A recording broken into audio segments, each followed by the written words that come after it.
We've been warned of winter wildlings and white walkers, but in the Seven Kingdoms, the battle for the Iron Throne wages on.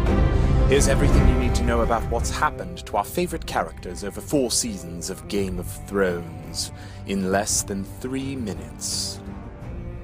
Once the ruling family of Winterfell, the Starks have suffered tremendous loss. After moving with his 2 daughters to King's Landing, Lord Eddard Stark was beheaded. His eldest son, Robb, led an inspired yet challenged army and married the lovely Talisa, but their lives, along with the life of their unborn child and the life of Robb's mother, Catelyn, were all ended in a bloody massacre. Sansa was imprisoned in King's Landing, betrothed, disengaged, and then remarried to the Imp before escaping, and Arya, the younger daughter, escaped King's Landing, crossed the countryside impersonating a boy and wielding a weapon. Now aboard a ship bound for Bravos, she longs for revenge. Bran Stark was pushed from a tower after witnessing something no one should do, let alone see, and is now on a journey with some new friends to a magical tree that will hopefully answer several questions he's got. Bran has brought along little Rickon, the youngest Stark, who doesn't quite matter yet. And then there's Jon Snow, the bastard son of Ned Stark, who donned the black, defended the wall, made some friends and enemies, and fell in love with a red-headed wildling, who tried to kill him, failed, and then died as Jon watched. Theon Greyjoy, heir to the Iron Islands, was raised in Winterfell as ward to Ned Stark. He turned on the Starks and seized Winterfell, only to be betrayed by his own crew and tortured mercilessly. The wealthy, golden-maned Lannister family rules in King's Landing. Tywin is the evil patriarch. His children are Jaime and Cersei, the incestuous twins, and Tyrion the Imp. Cersei served as queen of King's Landing alongside her husband King Robert Baratheon. Following Robert's death, Cersei's son Joffrey assumed the throne and broke off his engagement to Sansa, only to be assassinated at his own wedding reception after marrying everyone's favorite power-hungry gold digger Margaery Tyrell. Jaime, the Kingslayer and real-life Prince Charming, who is unafraid of killing children, was taken as a prisoner of the Starks. Catelyn Stark sends him to King's Landing, escorted by the loyal Brienne of Tarth. Along the way, Jaime loses a hand but gains a heart. Tyrion, the third and best Lannister sibling, has used his wit to save his hide and the kingdom. Despised by his family for his shortcomings, Tyrion has been wrongly accused of several crimes and has managed several narrow escapes. He fell in love with a prostitute, enraged her by sending her away, though it was for her own protection,